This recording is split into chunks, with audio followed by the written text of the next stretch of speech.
Y vamos en esta mañana a orar. Vamos a orar. Padre, te alabamos en el nombre de Jesús. Mi Dios, te damos gracias porque tú eres bueno, Señor, porque para siempre es tu misericordia. Mi Dios, gracias porque todas las cosas, Señor, suceden de acuerdo a tu voluntad, Señor, y sabemos que muchas veces tú permites que sucedan cosas en nuestra vida, Señor, por causa de que nosotros tomamos malas decisiones, por causa de que nosotros, Señor, a veces hacemos cosas en contra de tu voluntad. Y te pedimos que en esta mañana seas tú hablándonos, Señora, que podamos realmente entender lo que tu palabra dice y que podamos aceptarla y aplicarla a nuestra vida, Señor. Te damos gracias por todo, Señor, por este tiempo que hemos podido tener de oración, de agradecimiento, Señor, de testimonio. Y gracias porque tú nos has guardado en medio de todo, Señor. Por eso te bendecimos y te glorificamos, Señor, en el nombre de Jesús. Amén. Bueno, el domingo pasado empezamos a estudiar un poco sobre lo que es el discipulado y decíamos que el llamado nuestro como cristianos es el de seguir a Jesús. Y decíamos claramente que todo lo que hacemos en la iglesia, el ser maestro, el ser diácono, anciano, pastor, evangelista, lo que sea, cualquier ministerio, eso es sumamente importante, pero que nada de eso realmente debe ocupar el lugar de lo que es nuestro llamado delante de Dios. Entonces es importante que tengamos claro de que solamente el llamado que Dios ha hecho a cada uno de nosotros es un llamado a seguirlo. Y es claro que mucho se ha discutido en que qué es lo que somos realmente nosotros. ¿Somos discípulos o somos cristianos? En realidad el término que se usa en la Biblia es que nosotros somos discípulos de Jesús. Por eso decíamos en Mateo 28 que Jesús nos llamó a ir al mundo y a ser cristianos. Jesús nos llamó a que fuéramos al mundo y hiciéramos discípulos. O sea, ese fue el llamado de Jesús. Y Él nos dijo que fuéramos y los bautizáramos. Por eso, digamos, creemos como iglesia, creemos que el llamado para bautizar es un llamado que está limitado a los pastores o a los ancianos. Creemos que realmente cada miembro de la iglesia puede bautizar a aquellas personas a las cuales lleva a Cristo.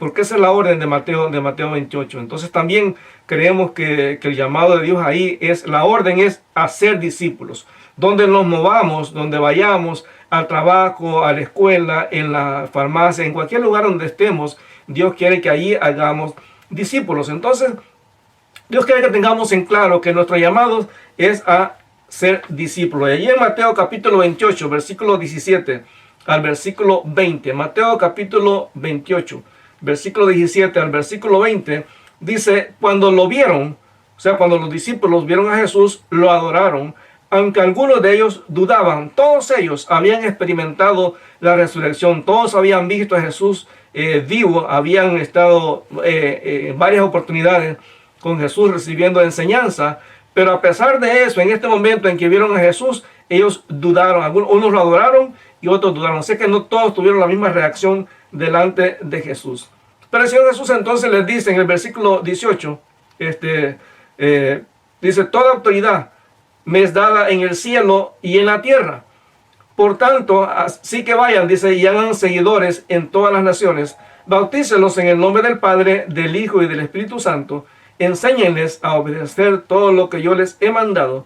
Tengan presente que yo estaré con ustedes todos los días hasta el fin del mundo. Entonces, la orden nuestra como discípulos es ir y hacer otros discípulos. El Señor nos ha llamado otra vez a crear cristianos. Dios no nos ha llamado realmente a crear miembros de una denominación o de una iglesia. Dios nos ha llamado a ser discípulos, a formar discípulos, y tenemos que formarlos a través de bautizarlos, o sea, hacernos parte de una iglesia local, pero al mismo tiempo tenemos que enseñarles que guarden todas las cosas que nos ha mandado. Ya les decía que la definición más sencilla de un discípulo es uno que está siguiendo a Jesús. Ese es un discípulo cristiano, uno que sigue a Jesús. Decíamos el domingo pasado que no tenemos que seguir a un pastor, no seguimos a una denominación o a una iglesia en específico, sino que nuestro seguimiento se hace a Jesús. Es claro que tenemos que servir en una iglesia local y es importante que seamos leales a la iglesia en la cual estamos sirviendo, pero nuestra fidelidad total y absoluta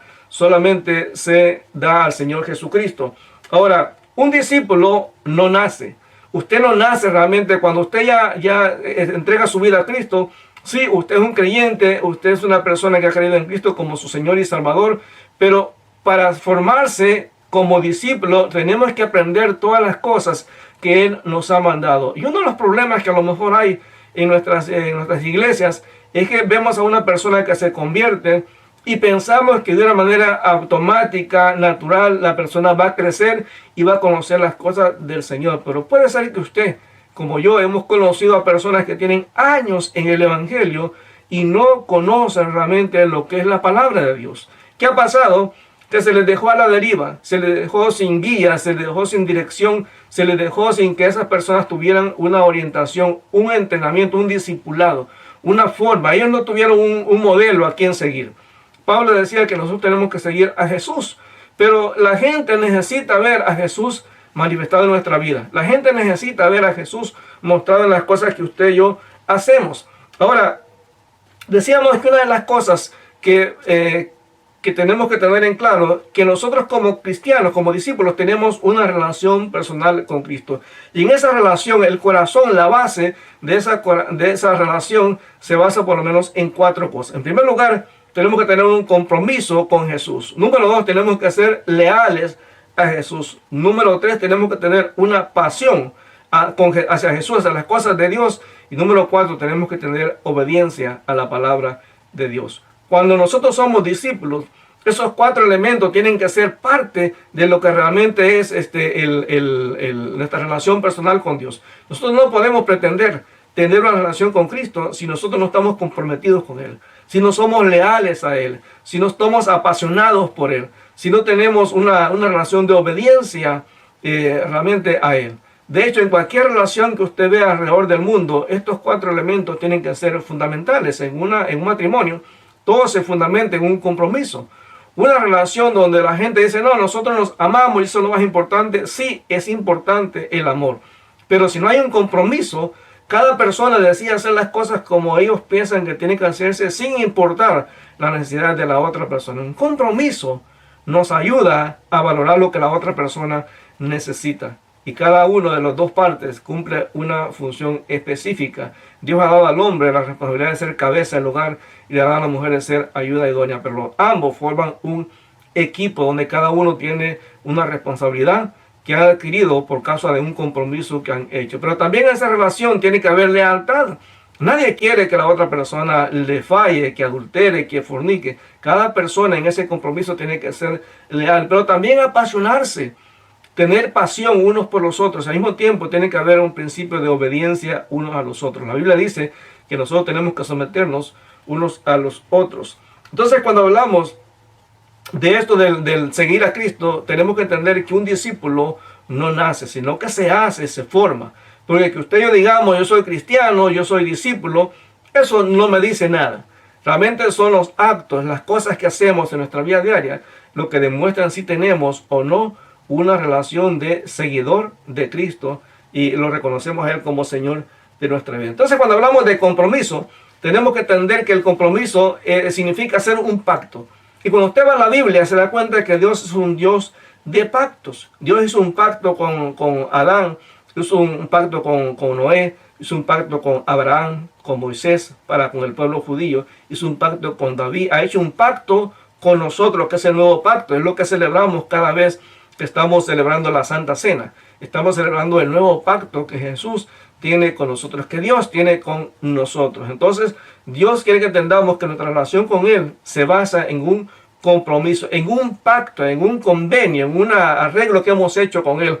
Y la parte del pacto de Jesús es cuando Él murió en la cruz del Calvario por cada uno de nosotros.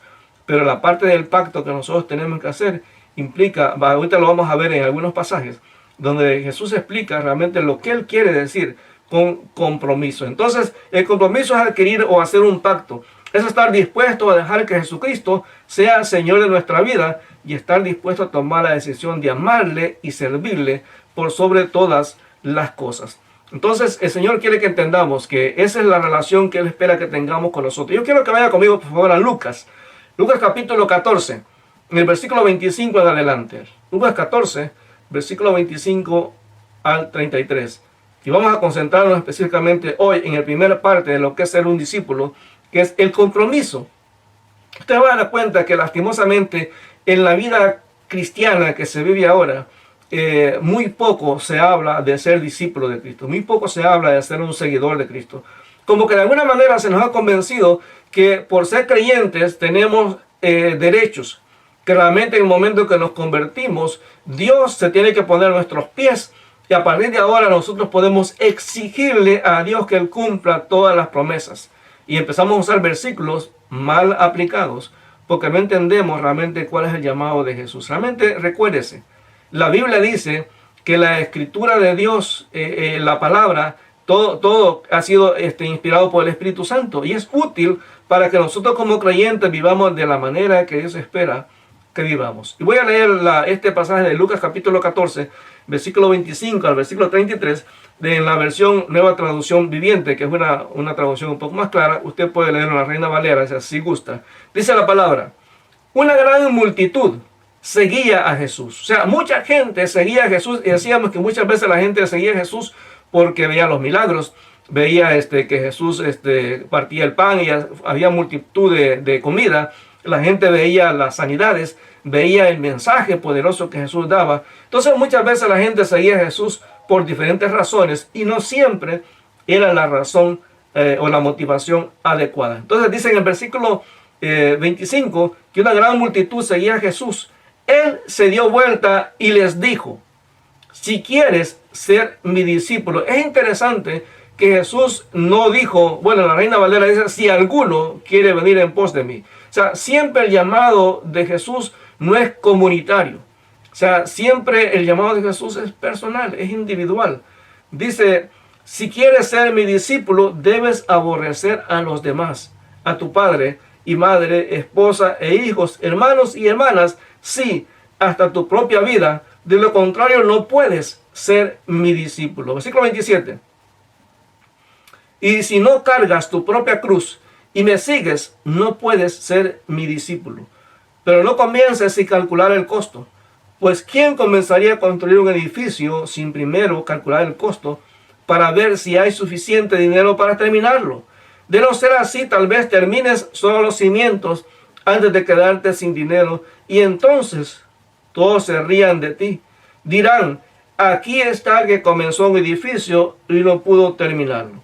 ¿O qué rey entraría en guerra con otro rey sin primero sentarse con sus consejeros para evaluar si su ejército de 10,000 puede vencer a los 20,000 soldados que marchan contra él? Y si no puede, enviará una delegación para negociar las condiciones de paz mientras el enemigo todavía está lejos. Así que no puedes convertirte en mi discípulo sin dejar todo lo que posees. Por lo menos 3 cosas Jesús demanda en este pasaje. En primer lugar, Él demanda el primer lugar en nuestras relaciones. Para Jesús no hay nadie que pueda ocupar el primer lugar de nuestra vida, solamente Él. O sea, ya lo hemos visto en Mateo 22 cuando Jesús dice que el gran mandamiento es amarás al Señor tu Dios con todo tu corazón, con toda tu mente y con toda tu fuerza. Y recuérdense que ese pasaje no es un pasaje nuevo. Es algo que se había mencionado ahí en Deuteronomio capítulo 11 y en otros pasajes. O sea, Dios siempre ha querido todo, absolutamente todo. O sea, Dios no espera que le demos el 90% o el 10% de nuestro tiempo. Dios quiere todo, absolutamente. Él no está esperando una parte de nuestra vida. Y algunas cosas importantes que este pasaje de Lucas capítulo 14 nos enseña es que Dios espera otra vez una respuesta personal. O sea, yo no puedo basarme en lo que las otras personas hacen o responden a Jesús para decidir hacer exactamente lo mismo. Por eso Jesús dice, si quieres ser mi discípulo, como dice la Reina Valera, si alguno viene en pos de mí. Es decir, cada persona debe entender que Dios está esperando una respuesta personal. No podemos tomar las excusas basándonos en lo que las otras personas hacen. Yo he escuchado tantas veces que personas me han dicho, mira pastor, yo me comprometería con Dios, pero es que yo veo que en la iglesia hay un montón de hipócritas. Eso no es una excusa. O he visto personas que no se comprometen igual. Entonces, mientras las demás personas no se comprometan, yo tampoco me voy a comprometer. Pero realmente la relación con Dios es personal. Por eso Jesús les dijo a toda la multitud, si quieres venir en pos de mí, si quieres ser mi discípulo, o sea, es una pregunta individual. Dios no espera que busquemos a la comunidad, en este caso, para dar una respuesta. La respuesta siempre tiene que ser personal. Y mencionábamos el domingo pasado, cuando Dios llamó a Mateo, se lo dijo personal y esperó una respuesta personal de él. Cuando llamó a Pedro, a Andrés, a Juan, a cada uno de estos discípulos, cuando llamó a Pablo en Hechos capítulo 9, la respuesta siempre es personal. Y recuérdese, cada uno de nosotros tiene la opción de dar una o dos respuestas. O decirle al Señor, no quiero seguirte, o decirle, sí, te quiero seguir. Ahora, no solamente es personal, también es voluntario. O sea, nosotros tenemos la opción de decirle que no a Jesús. Pero es ridículo que una persona diga que es creyente, que es cristiano, que recibió a Cristo como su Señor y Salvador y le diga que no a Jesús. O sea, la respuesta normal de todos nosotros que decimos que somos cristianos es decirle, sí, Señor, yo quiero seguirte. Esa es la respuesta normal. Ahora, dice, cuando el Señor dice ahí, si quieres ser mi discípulo. O sea, es una cuestión de que tú tienes que decidir. O sea, paremos de echarle la culpa a Dios cuando las cosas en nuestra vida no van bien, no van como nosotros quisiéramos que fueran. Muchas veces las cosas van mal en nuestra vida porque nosotros estamos tomando las malas decisiones. Y a veces lo más fácil es echarle la culpa o a Dios o al diablo. Y decir que no, es que el diablo me está atacando. Muchas veces el diablo no tiene nada que ver. O sea, el diablo está sometido a la voluntad de Dios. El diablo no puede hacer nada más de allá de lo que la voluntad de Dios le permite en nuestra vida. En el caso nuestro como cristianos, el diablo no puede tocarnos más allá de lo que realmente Dios le permite tocarnos. Entonces no podemos echar la culpa al diablo y pensar que todas las cosas que están pasando en nuestra vida son responsabilidad del diablo. Algunas puede ser que sí, que el diablo nos provoque, nos tienta, pero al final de cuentas, cuando pecamos, es nuestra decisión. O sea, no podemos excusarnos en eso. Yo he escuchado gente que dice, no, es que este tiene el espíritu de adulterio. No, realmente esa persona no podía justificarse delante de Dios. O sea, diciendo, no, es que yo tengo un espíritu de adulterio y por eso adulteré. No, se adulteró es porque la persona lo permitió, es porque la persona decidió hacerlo. Es una responsabilidad personal. O sea, delante de Dios siempre es personal y voluntario. Cada persona debe de decidir. Ahora fíjese bien, Dios no quiere las cosas a la fuerza, pero quiere que nuestro compromiso sea fuerte, serio y voluntario. O sea, Dios no quiere obligarnos a que lo sigamos, pero si nosotros ya decidimos reconocer a Cristo como nuestro Señor y Salvador, ya dimos el paso de compromiso. O sea, ya no podemos echarnos para atrás. Ya no podemos decir, bueno, Señor, ¿sabes qué? Yo no conocía las cosas bien. Por eso es importante que cuando una persona se convierte, llega a Cristo, le expliquemos qué es la vida cristiana realmente. Que no le empecemos a hablar, a decirle, mira, ahora que ya te convertiste, todos tus problemas se van a arreglar. Todas tus enfermedades se te van a sanar. Todos tus problemas económicos se van a acabar. Todos los problemas familiares se van a arreglar. No, la persona debe de someterse a lo que la palabra de Dios dice. Y entonces Dios va a hacer el milagro en su vida. Pero tenemos que tener bien claro que al final de cuentas el que manda, el soberano en todo, siempre es Dios. Ahora, la respuesta de Dios también tiene que ser específica. Por eso Jesús dice, si alguno viene a mí, si alguno quiere ser mi discípulo, o sea, tienes que ser claro. No puedes decirle, bueno, señores, que yo sí me quiero comprometer, pero tú sabes, no estoy muy seguro todavía. O sea, tenemos que ser claros, no podemos estar jugando. Fíjese que es interesante, entre toda esta gente que seguía a Jesús, había por lo menos 3 grupos. El primer grupo era aquellos que eran discípulos sinceros. Gente como los 12, bueno, sacando a Judas, aunque Judas igual se comprometió, aunque no era elegido, pero igual de los 11, había un grupo de discípulos que sí querían, y había a lo mejor más de ellos, porque más adelante cuando escogen al discípulo, al apóstol, que va a estar en lugar de Judas, escogen a Matías, y Matías había estado con ellos desde el principio. Entonces es muy probable que Matías estuviera en ese momento allí. Es muy probable que otros de los que se mencionan en la Biblia estuvieran en ese momento allí cuando Jesús estaba hablando estas palabras. Entonces sí había un grupo de personas que seguían a Jesús con todo su corazón, que estaban dispuestos a pagar el precio. Como Pedro más adelante le dijo: Señor, nosotros hemos dejado todo. Entonces sí había gente que estaba dispuesta a pagar el precio por seguir a Jesús. Pero también había aquellas personas que eran oportunistas, que buscaban simplemente beneficiarse de lo que Jesús les daba. Otra vez, sanidad, prosperidad, bendición. Y otra vez, lastimosamente, mucha predicación en este tiempo es lo que escuchamos. Entonces es fácil aceptar un evangelio donde todo lo que tengo que hacer es extender mis manos y esperar que Dios me bendiga hasta que me canse de recibir tanta bendición.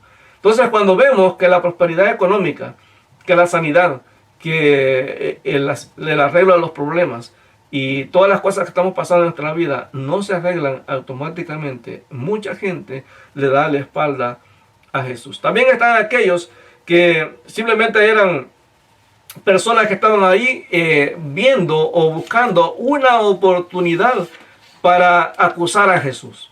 Había gente que eran enemigos declarados de Jesús, que buscaban encontrar simplemente algo para acusarlo. Ahora, es interesante cuando Jesús habla de seguir. Está hablando de una acción. O sea, yo tengo que decidir hacer algo. Seguir a Jesús. Estar consciente de que Dios no quiere que me quede estático. Lastimosamente, usted y yo caemos en una monotonía, en una costumbre.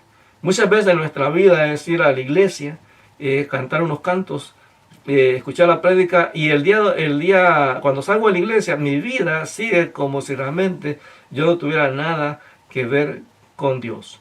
Y muchas veces el problema está en que no he entendido que Dios me ha llamado a ser un seguidor, una persona que debe estar dispuesta a hacer las cosas como Dios dice que las hagamos. Entonces, es impresionante cuando Jesús empieza a presionar a la gente, a darles a entender que seguirlo a Él no era una cuestión de que todo iba a estar bien. Ahí en Juan capítulo 6, Señor Jesús da un mensaje al pueblo. Y mire, la gente, es impresionante, pero ya mucha gente estaba ahí que eran seguidores, que eran discípulos. Y muchos de ellos, cuando empezaron a darse cuenta de lo que significaba seguir a Jesús, ya no quisieron. Se dieron cuenta que la vida, el seguir a Jesús, no era estar comiendo gratis todo el tiempo. Que la vida con Jesús no era ser sanado. Se dieron cuenta que Jesús era exigente, que Jesús demandaba todo, completo. Dice ahí en Juan capítulo 6, en el versículo 53, dice: por eso Jesús volvió a decir, les digo la verdad, a menos que coman la carne, Juan capítulo 6, versículo 53, a menos que coman la carne del Hijo del Hombre y beban su sangre, no podrán tener vida eterna en ustedes. Pero todo el que coma mi carne y beba mi sangre tendrá vida eterna, y yo les resucitaré en el día final. Pues mi carne es verdadera comida y mi sangre es verdadera bebida. Entonces Jesús lo que está llamando a la gente es a demostrar un compromiso con Él. O sea, claro, aquí está hablando de una cuestión simbólica, pero recuérdense que tanto la carne como la sangre de Jesús, el cuerpo significaba el sacrificio que le iba a hacer. La persona tiene que aceptar que Jesús pagó por sus pecados. Y cuando habla de la sangre, habla del pacto que la persona tenía que hacer. Yo no puedo recibir los beneficios de la muerte de Jesús en la cruz del Calvario y no aceptar el pacto que adquiero en ese momento. Entonces, cuando Jesús empieza a hablar de ese tipo de mensaje, en versículo 60, dice: muchos de sus discípulos, o sea, gente que andaba siguiendo a Jesús, no eran simplemente personas curiosas, no, eran discípulos. Dice: muchos de los discípulos decían, esto es muy difícil de entender. ¿Cómo puede alguien aceptarlo? Jesús era consciente de que sus discípulos se quejaban. Así que les dijo: ¿acaso esto los ofende? Es decir, hermano, mire, hay cosas que en la Biblia nosotros tratamos de evitar, porque son cosas que muchas veces confrontan nuestra creencia como iglesia. Muchas veces no queremos leer algunos pasajes o estudiar algunos pasajes porque nos molestan. O sea, vemos que la exigencia de Dios es demasiado fuerte, demasiado grande, y no queremos, no nos gusta eso.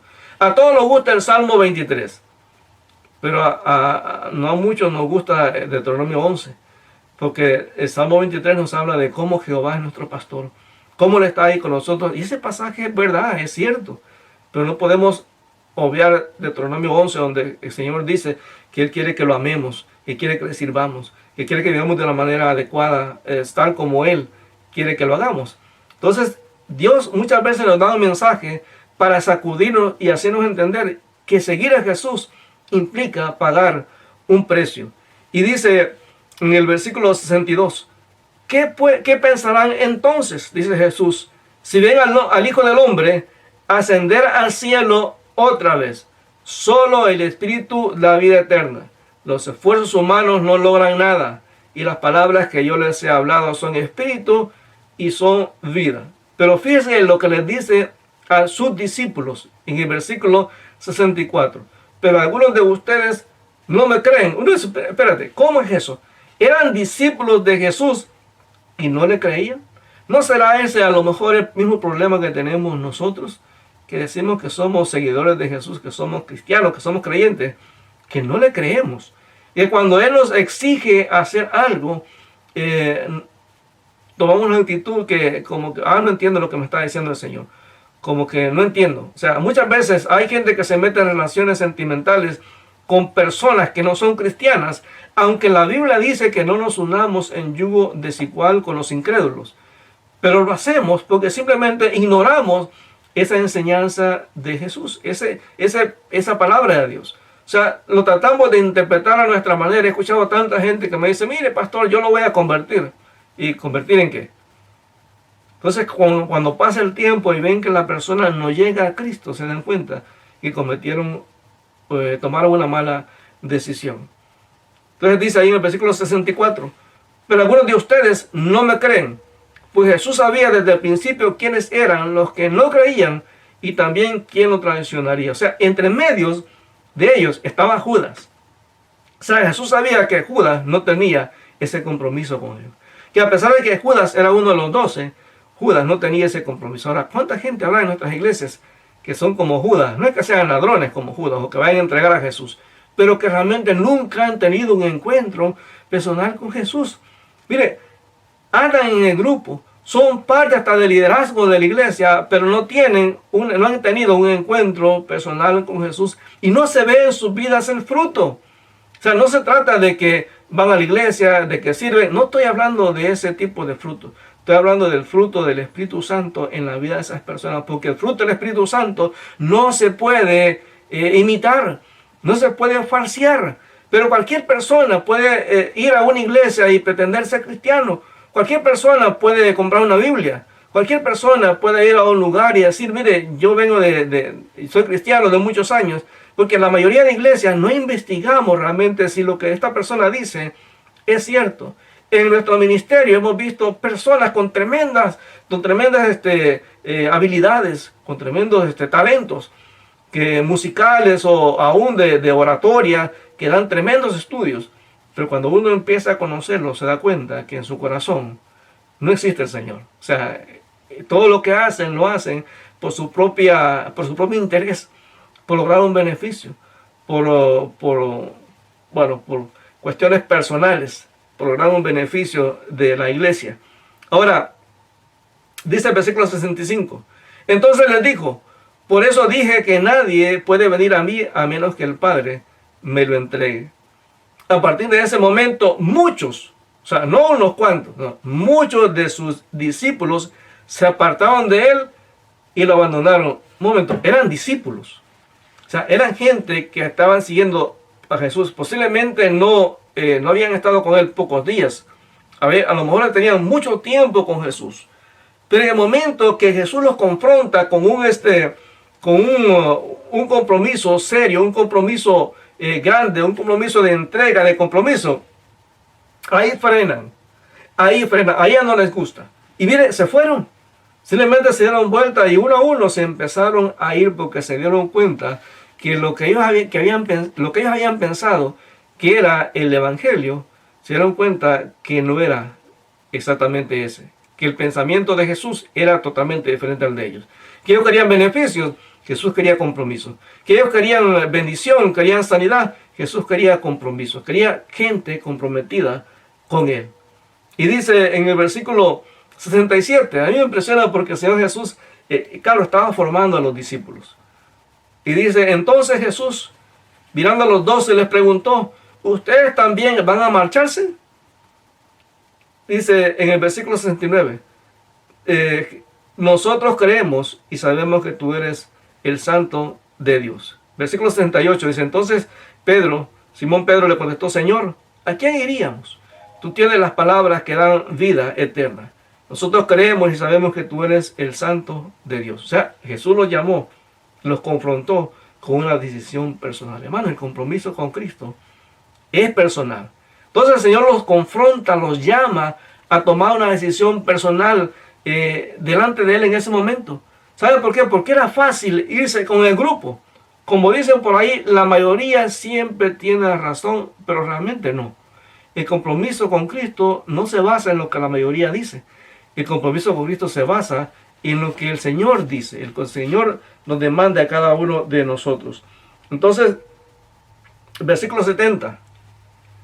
Versículo 70 dice, entonces Jesús dijo, yo los elegí a ustedes 12, pero hay uno de ustedes que es el diablo. Se refería a Judas, hijo de Simón Iscariote, uno de los 12, quien más tarde lo traicionaría. Entonces, es interesante cuando Jesús hace este llamado a los discípulos, miren, los confronta, y Judas se queda ahí. Judas se apoya en la declaración de Pedro, pero usted no ve una declaración individual de Judas. Judas estaba en el grupo, Judas participaba en las actividades de Jesús, incluso Judas era el tesorero de los apóstoles, del grupo de los apóstoles. Él tenía la bolsa del dinero, pero Judas nunca había tenido un encuentro personal con Jesús. Es decir, todo lo que él hacía aparentaba, de hecho había convencido a los apóstoles de que él era uno igual que ellos. De hecho, cuando ya están en la cena y Jesús dice que el que mete su mano con él en el plato, ese lo va a traicionar, ellos no entienden que se está refiriendo a Judas. ¿Por qué? Porque Judas hacía todo igual que los demás hacían. Y muchas veces nos puede pasar exactamente a nosotros, que estamos haciendo exactamente como se espera que haga un cristiano. Pero la pregunta es, ¿estamos realmente siguiendo a Jesús? El Señor espera que tengamos un compromiso con Él de una manera directa, personal. Mire, cuando uno sigue a Jesús, todas las cosas que hacemos en la iglesia, las hacemos con gozo. Todas las cosas que hacemos en servir a los demás, las hacemos por gozo. ¿Por qué? Porque lo hacemos para el Señor. Porque lo hacemos entendiendo que eso es lo que Dios espera que hagamos como discípulos. Pero eso jamás ocupa el lugar de mi relación personal con Cristo. Nunca.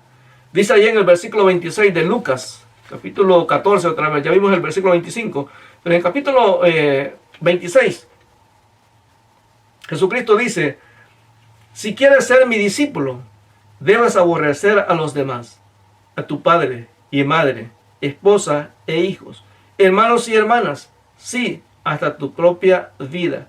De lo contrario, no puedes ser mi discípulo. Es decir, no se trata, otra vez, de la opinión suya o la opinión mía. Siempre se trata de la opinión de Dios. No se trata de lo que yo creo, se trata de lo que Dios cree.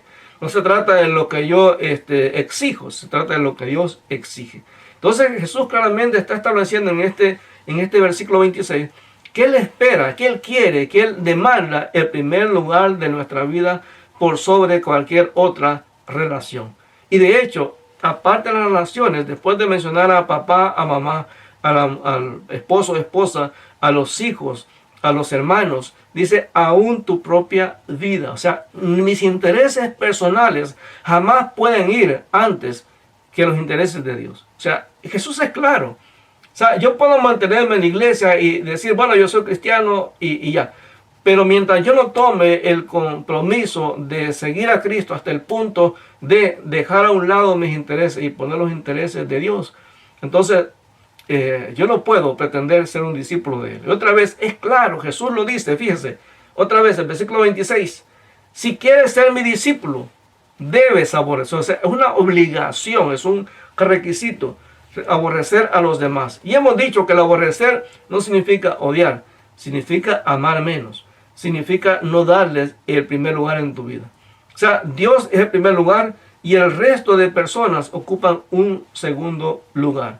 Si usted está casado, es lógico que la segunda persona que ocupa el lugar, el segundo lugar después de Cristo, pues es el esposo o la esposa. Ahora, la Reina Valera lo dice así: si alguno viene a mí y no aborrece a su padre y madre, y mujer e hijos, y hermanos y hermanas, y aún también su propia vida, no puede ser mi discípulo. Otra vez, Jesús quiere el primer lugar en todas nuestras relaciones. En la relación con nuestra esposa, esposo, en la relación con nuestros padres, en la relación con nuestros hijos, en la relación con nuestros hermanos, en los intereses que yo tengo en mi propia vida. O sea, todo tiene que ser hecho de acuerdo a lo que Dios ha establecido en su palabra. Ahora, uno de los errores más comunes que cometemos como cristianos es pensar que nuestra relación con Cristo es igual a mis otras relaciones. En mis otras relaciones no siempre doy el 100%. O sea, no siempre estoy comprometido 100% con mi esposo o esposa. No siempre estoy comprometido 100% con mis padres. O no siempre estoy comprometido 100% con mis hijos o con mis hermanos. Muchas veces el interés personal es más yo. Lo que yo, primero yo, después yo, como dice alguien, y por último yo. Por eso Jesús incluye todo. Relaciones y aún nuestra propia vida. Si Jesús no está en primer lugar de mi vida, realmente dice la Biblia, yo no puedo decir que soy un discípulo. Alguien decía que el verdadero compromiso comienza en el corazón. Es un acto de voluntad y que el compromiso se demuestra con la acción. O sea, yo no puedo pretender decir que soy un discípulo de Cristo cuando las cosas que hago en nuestra iglesia las hacemos como salgan. Si hay algo que a mí personalmente no me gusta, es la realidad, no me gusta, es cuando alguien pasa al frente, y a lo mejor si usted lo ha hecho, pues disculpe, pero no me gusta cuando alguien pasa al frente y pasa a cantar, por ejemplo, o a hacer algo, y dice, bueno, hermano, no me he preparado, pero como es para la gloria de Dios, pues precisamente, porque es para la gloria de Dios, tengo que hacerlo de la mejor manera, con excelencia, de la mejor manera, lo mejor para el Señor. Y mire, cuando vamos a la iglesia, cuando ya nos congreguemos otra vez, que realmente que vayamos con lo mejor de ropa que tenemos, porque vamos a la casa del Rey, vamos a estar en la casa de la persona más importante para nuestra vida, de que es el esposo de la iglesia, del que es mi padre, mi pastor. Yo tengo que ir de la mejor manera, porque Él se lo merece. Eso lo merece. Si usted piensa que Dios no se fija en esos detalles, claro que se fija. Si no vaya al Antiguo Testamento, donde Dios exigía que los sacerdotes tenían que vestirse de una manera especial delante de Él.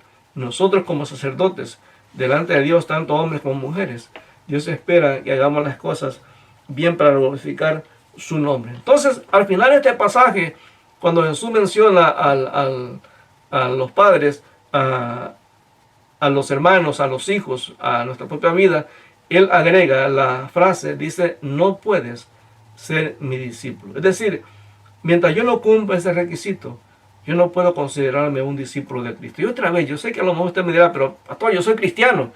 Bueno, Jesús está hablando claro aquí, hermano. O sea, porque yo no puedo separar lo que es mi relación con Jesús como Salvador de mi relación de Cristo como Señor de mi vida.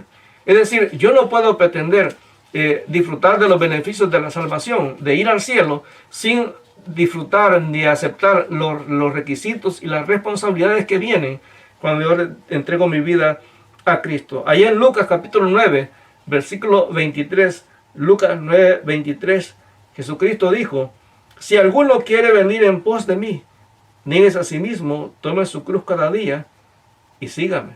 Es decir, el compromiso, hermano, es de todos los días, en todas las áreas de mi vida. Todo lo quiere Cristo. Él no quiere el 10%, Él no quiere el 20%, Él quiere todo absolutamente. Versículo 27, de aquí de Lucas, capítulo 14, dice, y si no cargas tu propia cruz y me sigas, no puedes ser mi discípulo. En la Reina Valera dice, y el que no lleva su cruz y viene en pos de mí, no puede ser mi discípulo. Es decir, una persona que no sigue a Jesús no puede decirle al mundo que es discípulo de Cristo. O sea, no puede identificarse como un seguidor de Jesús a menos que esté dispuesto a llevar su cruz todos los días. Mire, la cruz era bien conocida. Cuando Jesús hablaba de la cruz, la gente entendía exactamente lo que estaba pasando. Ellos estaban acostumbrados a ver a gente desfilando, llevando, llevando la cruz donde lo iban a crucificar. Era normal que en los caminos encontraran cerca de las ciudades, por ejemplo en Jerusalén, encontraran cruces con gente ahí colgada, muerta o a punto de morir. O sea, ellos sabían lo que significaba tomar una cruz. Ellos sabían que la cruz era un símbolo de muerte, que representaba la muerte o separación. O sea, que todos los derechos de la persona se perdían. En el momento que la persona iba cargando la cruz, había varias cosas que se daban en la vida de esta persona. En primer lugar, la persona perdía todo derecho sobre su vida. Sí, la persona sabía que al estar cargando una cruz, lo que estaba al final de ese recorrido era la muerte. La persona sabía que ya no podía, ya no tenía derechos. Ya la persona no podía decidir qué hacer o qué no hacer con su vida. Su vida le pertenecía realmente, en este caso, a los romanos. Los soldados romanos que lo iban custodiando hasta el momento donde iba a ser la crucifixión, eran los que mandaban sobre su vida. La persona que lo había condenado a muerte era la persona que mandaba en su vida. Si esa persona no cambiaba de opinión, el fin de esta persona que estaba cargando la cruz era la muerte. Es decir, que la cruz significa perder todo derecho sobre nuestra vida. Bueno, el entender eso, que cuando nosotros entregamos nuestra vida a Cristo, Él se convierte en nuestro Señor. Creer que realmente que Él tiene derecho absoluto de todas las cosas. Ahora, una de las cosas importantes que a veces nos pasa a nosotros como cristianos, es que como que nos llegamos a tener tanta confianza con Dios que pensamos que estamos al mismo nivel que Él. Y a veces eso nos lleva a poner nuestros intereses antes que los intereses de Dios. Y déjenme mostrarle un pasaje. Allá en Mateo capítulo 16. En Mateo 16, Jesús está hablando a los discípulos y le está diciendo de que es necesario, o sea, es parte del plan de Dios, de que Él vaya a la cruz. En el versículo 22, Pedro lo agarra, porque mire, Jesús le había dicho a Pedro, Pedro, tú eres Pedro y sobre esta roca edificaré mi iglesia. Y puede ser que Pedro en los versículos anteriores se le había subido y dice, wow, lo dijo a mí. Realmente no se lo había dicho a Pedro. Era una cuestión para todos los discípulos, porque la declaración sobre la cual Jesús establece la iglesia es la declaración de que Jesús es el Hijo del Dios viviente. No es Pedro, no es nadie más, es simplemente Jesús, el único fundamento para la iglesia. Pero en el versículo 22 dice, pero Pedro lo llevó aparte y comenzó a reprenderlo. Pedro, mire, se le subió el ser apóstol y de pronto empieza a regañar a Jesús y le dice, por decir ese tipo de cosas, por estar diciendo que él tenía que ir a la cruz. Dios nos libre, Señor, dijo Pedro. Eso jamás te sucederá a ti. Jesús se dirigió a Pedro y le dijo, aléjate de mí, Satanás. Representas una trampa peligrosa para mí. Ves las cosas solamente desde el punto de vista humano, no desde el punto de vista de Dios. Luego dijo Jesús a sus discípulos, si alguno de ustedes quiere ser mi seguidor, tiene que abandonar su manera egoísta de vivir, tomar su cruz y seguirme. Si tratas de aferrarte a la vida, la perderás. Pero si entregas tu vida por mi causa, la salvarás. ¿Y qué beneficio obtienes si ganas el mundo entero, pero pierdes tu alma? ¿Hay algo que valga más que tu alma? Entonces a Pedro le pasó lo que a muchos de nosotros nos pasa. Que pensamos que porque somos seguidores de Jesús, somos discípulos, tenemos derecho de decirle a Dios cómo tiene que hacer las cosas. Y en este momento Jesús pone en su lugar a Pedro, para entender que Pedro era igual que los demás. De hecho, más adelante, en el libro de Gálatas, se nos cuenta cómo Pedro en un momento determinado empezó a actuar de una manera hipócrita. Y Pablo, que era un apóstol nuevo, lo puso en su sitio y le dijo que era un hipócrita. Eso nos demuestra que Pedro no era superior a los demás. De hecho, en el libro de Hechos, capítulo 15, cuando está el concilio, Pedro no es el que determina cuál es el camino a seguir por parte de la iglesia, sino es Santiago, el hermano de Jesús.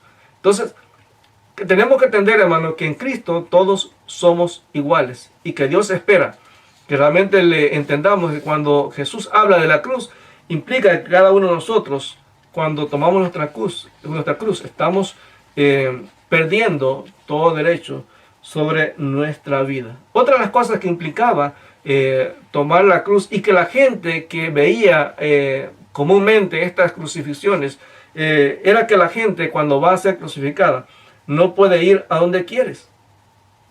Es decir, el crucificado no podía decirle al soldado, espérame, me voy a desviar del camino que me lleva hacia donde voy a ser crucificado. No era él el que decidía el camino. Realmente él tenía que seguir las indicaciones del soldado, porque era el soldado el que estaba mandando. En este caso, nosotros no podemos decirle a Jesús cómo vamos a vivir nuestra vida, porque la manera de vivir la vida nuestra como discípulos es la manera en la que Jesús lo dice. ¿Y dónde encontramos esas indicaciones? En la palabra. Por eso es importante que cada uno de nosotros escudriñemos la escritura. Mire, no se pierdan los estudios, hermanos, de los miércoles. No se pierdan los estudios de los viernes. O sea, ahí uno aprende, hermano, ahí uno discute. Ahí uno aprende realmente cuál es la voluntad de Dios. Pero también usted tiene que en su casa buscar, leer, instruirse. Si a lo mejor algo no entiende, pregunte. Pero no use la excusa de decir no entiendo la palabra para decir no lo voy a hacer. La otra situación que también significaba el tomar su cruz era estar en el lugar que Dios ha escogido. Es decir, la persona que llevaba la cruz, donde iba a ser crucificado, no podía decidir el lugar donde iba a ser crucificado. Ese lugar lo escogía la persona que había declarado la pena de muerte. Es decir, perdía todo derecho.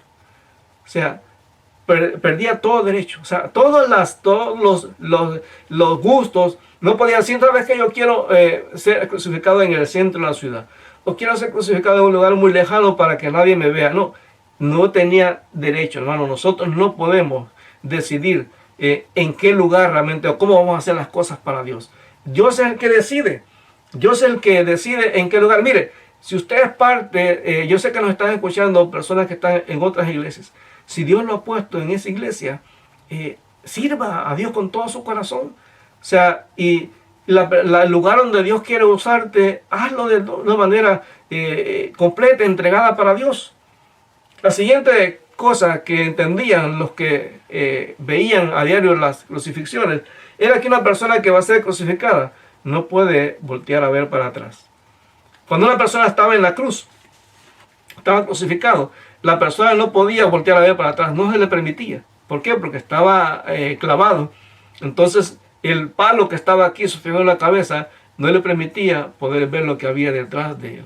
Nosotros como cristianos no podemos seguir viviendo nuestra vida viendo las cosas hacia atrás. Lo de atrás ya quedó. La Biblia dice que que el que está en Cristo dice, nueva criatura es. Las cosas viejas pasaron. Todas. Todo ese pasado que sucedió cuando no conocíamos a Cristo. Todo ese pasado que aún ha sucedido antes del día de hoy. Mire, ya no nos pertenece. No podemos estarlo viendo. No podemos excusarnos en decir, bueno, es que yo, aún siendo cristiano, hice en el pasado cosas de las cuales me avergüenzo. Bueno, pidamos perdón a Dios. Pidamos perdón a Dios y no tomemos eso como una excusa. Es momento de tomar nuestra cruz y seguir hacia adelante, hacia lo que Cristo quiere. Ahora, Dios espera que esta mañana usted y yo podamos tomar una decisión de seguir a Cristo. Vamos a dejar, digamos, vamos a continuar un poco el siguiente domingo con este tema, pero me gustaría detenerme en este momento. Y mira, hacer un llamado a cada uno de nosotros. Amados hermanos, no hay mayor bendición que vivir siguiendo a Cristo. Cuando seguimos a Cristo, cuando empezamos a escudriñar la palabra, cuando empezamos a ver lo que Él quiere de nosotros, cuando empezamos a tener comunión con el Espíritu Santo, cuando empezamos a disfrutar y a usar todos los dones que Dios nos ha dado, mire, la vida cristiana se vuelve una vida con sentido. Pero si usted simplemente se acostumbra a ir a la iglesia los domingos, a participar en los ministerios, pero fuera de lo que es el ámbito de la iglesia, nuestra relación personal con Dios es algo que no existe. Entonces es imposible que si Cristo no es el primer lugar de nuestra vida, nosotros podamos decir que somos discípulos. Recuérdese que Jesús no está llamando a cristianos. El término cristiano fue un término de burla que se usó allá en Antioquía. Así le llamaron a los discípulos por primera vez, cristianos, como un término de burla. Pero realmente Jesús lo que nos llamó a hacer es hacer seguidores. Y un seguidor es uno que imita a Jesús. Un seguidor es uno que copia a Jesús. Un seguidor es uno que está haciendo las cosas tal como el Señor dice. Como dijo Pablo en Gálatas 2:20.